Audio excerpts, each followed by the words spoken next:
Украинада үлкен жемқорлық дауы шықты. Біреулер тіпті бұл іс Украина президенті Зеленскийдің саяси карьерасына балта шабады дейді. Оқиға қалай басталды, қазір не болып жатыр? Түсіндірейін.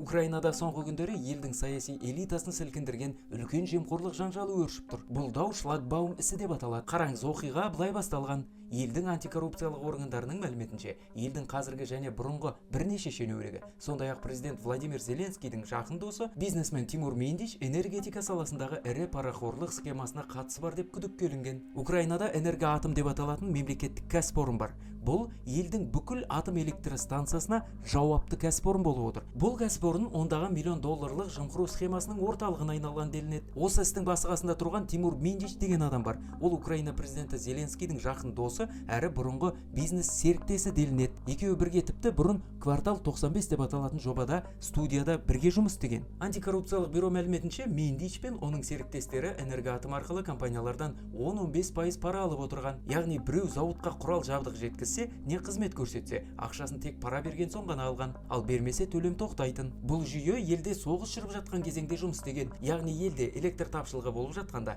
кейбір шенеуніктер мен кәсіпкерлер ақша жымқырып отырған. Мендич тек энергетикада емес, қорғаныс саласына да араласқан деген айып бар. Прокуратура мәліметінше, ол әскери техника мен дрондарға қатысты келісімшарттардан да пайда көрген. Тергеу кезінде шлагбаум ісі бойынша 4 министрдің аты аталған. Олардың ішінде әділет министрі Герман Галущенконың да аты аталған. Ол қызметінен шеттетілген. Мендич болса тергеу басталмай тұрып Украинадан қашып кеткен айтылады. Зеленский болса бұл тақырыпқа қысқа ғана пікір білдіріп, жемқорлыққа қарсы күрес басты міндет деді. Бірақ Мендичтің есімін атамаған. Айналып келгенде сарапшылардың көбі мынадай пікір айтады. Бұл жағдай президент үшін ең үлкен сынақтардың бірі. Себебі егер оның жақын достарының бірі шынымен осындай жемқорлыққа қатысы болса, бұл Зеленскийдің беделіне соққы екені айдан анық. Ал бақылаушылардың пікірінше, бұл іс Украина тарихындағы ең ірі жемқорлық ісі.